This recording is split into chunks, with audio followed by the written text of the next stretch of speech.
সবাইকে, কেমন আছো তোমরা সবাই? আশা করি সবাই খুব ভালো আছো। তো এই গরমের মধ্যে আমাদের প্রত্যেকেরই একটা মূল সমস্যা হয়ে দাঁড়ায় ডিহাইড্রেশন। তো আমার এই সমস্যার জন্য আমি এখানে ওআরএস নিয়েছি। এটা অবশ্যই ডক্টরের রেকমেন্ডেশনেই আমি এটা নিয়েছি। তো অনেকে এই জায়গায় লেবু জল ইউজ করতে পারো, চিনি জল বা যেটা শরবত নর্মালি আমরা খাই সেটা কিন্তু খেতেই পারো।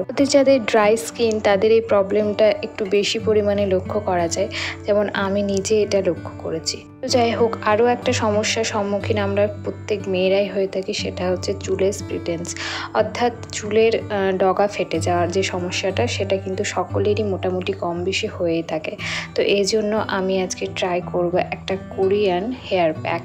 তো চলো, এটা বানানোর জন্য প্রথমে আমি নিয়েছি চাল গুঁড়ি। চাল গুঁড়োর বদলে তোমরা কিন্তু এখানে এমনি নর্মাল ভাত নিয়ে সেটাকে মিক্সার গ্রাইন্ডারে খুব ভালোভাবে ব্লেন্ড করে নিতে পারো। তো এইভাবে কিন্তু তোমরা করতে পারো। তো যাই হোক, আমি যেহেতু চাল গুঁড়ি নিয়েছি সেই জন্য গরম জলের মধ্যে আমি এই চাল গুঁড়িটা দিয়ে দিলাম। এরপর এটা এই যে টেক্সচারটা দেখতে পাচ্ছ, এরকম যখন মিশ্রণটা তৈরি হবে তখন কিন্তু গ্যাস বন্ধ করে দিতে হবে এবং একটু সময় দিতে হবে এটা ঠান্ডা হওয়ার জন্য। তো ঠান্ডা হয়ে যাওয়ার পর এটার সাথে আমি অ্যাড করেছি টক দই। টক দইয়ের উপকারিতা সম্পর্কে তো তোমরা সকলেই জানো। এর জন্য টক দই যে কতটা উপকারী সেটা আর বলার অপেক্ষা রাখে না। তো এর সাথে আমি অ্যাড করলাম নারকেল তেল। তো তোমরা যে তেল ইউজ করো নর্মালি সেটাই দেবে এখানে। তারপর মিশ্রণটাকে খুব ভালোভাবে ফেটে নেবে। তো আমি যে কথাটা বলি সবসময়, যে কোনো প্যাক বা যে কোনো জিনিস চুলে ইউজ করার আগে, এমনকি শ্যাম্পু করার আগেও চুলটা আঁচড়ে নেবে, কেননা চুল যদি আঁচড়ানো না থাকে তাহলে চুল পড়ার আরও বেশি সম্ভাবনা থাকে। তো প্যাকটা যখন দেবে তখন চুলের গোড়া থেকে দিতে স্টার্ট করবে, তারপর গিয়ে একদম ডগায় থামবে। তো চারিদিকে খুব ভালোভাবে নেবে, চুলগুলোকে এমনি ভাগ করে করে নিয়ে তারপর তোমরা নিতে পারো যদি নিতে অসুবিধা হয়। আমি যেমন দুদিকে চুলটাকে ভাগ করে নিয়ে তারপর নিয়েছি। তো এটাতে খুব ভালো রেজাল্টও পাওয়া যায়। প্যাকটা প্রায় 40 মিনিটের জন্য তোমরা রাখবে। তো তারপর শ্যাম্পু দিয়ে সেটা ধুয়ে নেবে। তো যাই হোক, এই প্যাকটা আমি 40 মিনিটের জন্য রেখে তারপর আমার অন্যান্য ট্রিটমেন্টগুলো করলাম। যেমন ঠোঁটটা আমরা সবসময় বাদ দিয়ে থাকি, কিন্তু এটাই আমাদের মুখের মধ্যে সবচেয়ে আকর্ষণীয় জায়গা। আমি ইউজ করেছি লেবু, আর তার সাথে দিয়েছি একটু চিনির গুঁড়ো। তোমরা গোটা চিনিও দিতে পারো, তো আমি চিনির গুঁড়ো ইউজ করেছি। তো এটা খুব ভালোভাবে রাব করে নেওয়ার পর খুব সুন্দরভাবে সার্কুলার মোশনে রাব করে ধুয়ে নেবে। তো দেখবে তোমাদের ঠোঁটটা একদম পিঙ্কিশ হয়ে গেছে।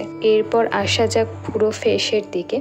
তো এখানে ফেসের জন্য আমি একটা ফেস প্যাক ইউজ করেছি, সেটাও আমি রাইস দিয়েই করেছি। এটার সাথে আবার অ্যাড করেছি একটু টক দই, আর আমার যেহেতু ড্রাই স্কিন সেই জন্য আমি এখানে অ্যাড করেছি মধু। তো তোমরা এখানে অ্যালোভেরা জেলও ইউজ করতে পারো। তো যাই হোক, তারপর মুখটা ভালোভাবে ধুয়ে নেওয়ার পর তোমরা খুব ভালোভাবে এটা ফেসে অ্যাপ্লাই করবে। আমি বারবারই বলি আমার হাতেই সুবিধা হয়, সেই কারণে আমি হাত দিয়েই এটাকে অ্যাপ্লাই করে থাকি। যে কোনো ফেস প্যাক বলো বা যা কিছু, যাদের ব্রাশের সুবিধা হয় তারা ব্রাশই ইউজ করবে। মুখে ফেস প্যাক ইউজ করার সময় গলাটাকে একদমই ভুলে যাবে না। এটা আমরা অনেকেই ভুল করে থাকি, কিন্তু একদমই ভুল করা যাবে না।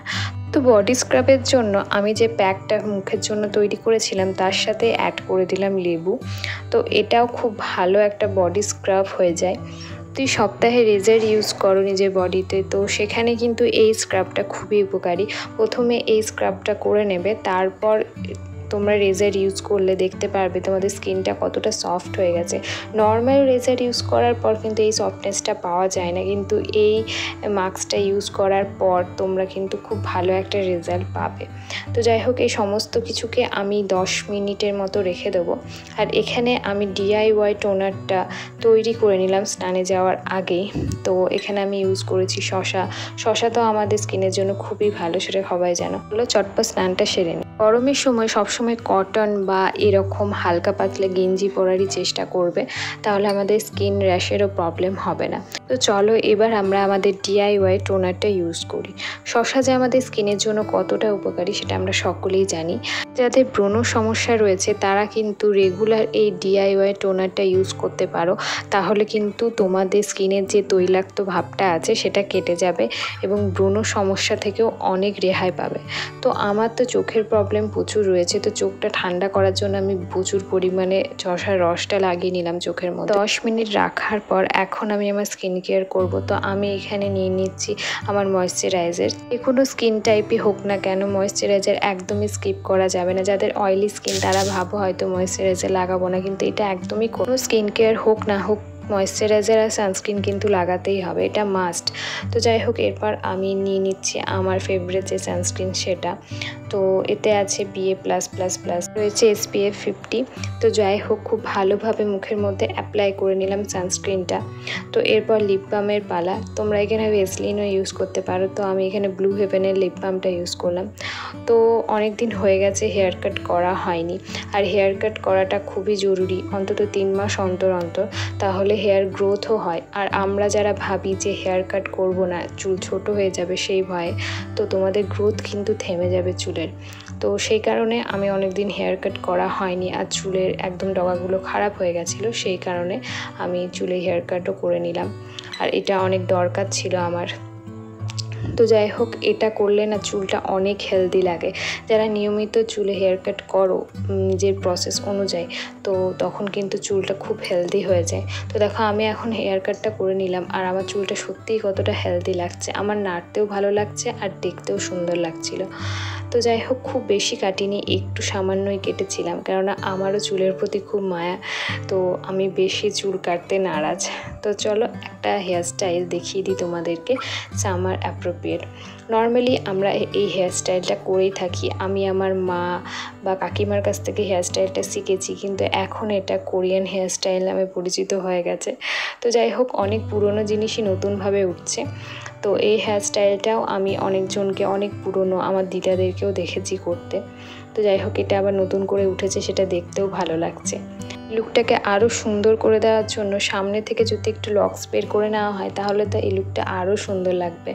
তো যাই হোক, আর খুব স্টাইলিশও লাগে। তো কলেজ গার্ল যারা থাকে তারা এরকম হেয়ারস্টাইল করলে খুবই ভালো লাগে দেখতে। আর নেক্সট যে হেয়ারস্টাইলটা, সেটা আমরা যখন টিনেজ ছিলাম সবাই, তখন কিন্তু এই হেয়ারস্টাইলটা প্রায় সবসময়ই আমরা করে থাকি। হেয়ারস্টাইলটা তোমার সবার সাথেই চলে যায়, কুর্তি, চুড়িদার বলো, জিন্স বলো, সব কিছুর সাথে কিন্তু এই স্টাইলটা খুবই মানায়। এই হেয়ারস্টাইল বলে নয়, দুটো যে দেখালাম সেই দুটো খুবই ভালো লাগে। তো যাই হোক, আজকের ভিডিওটা এই পর্যন্তই। তোমাদের যদি ভালো লেগে থাকি তাহলে অবশ্যই লাইক, কমেন্ট এবং সাবস্ক্রাইব করবে। আর সবাই খুব খুব খুব ভালো থাকবে। টাটা।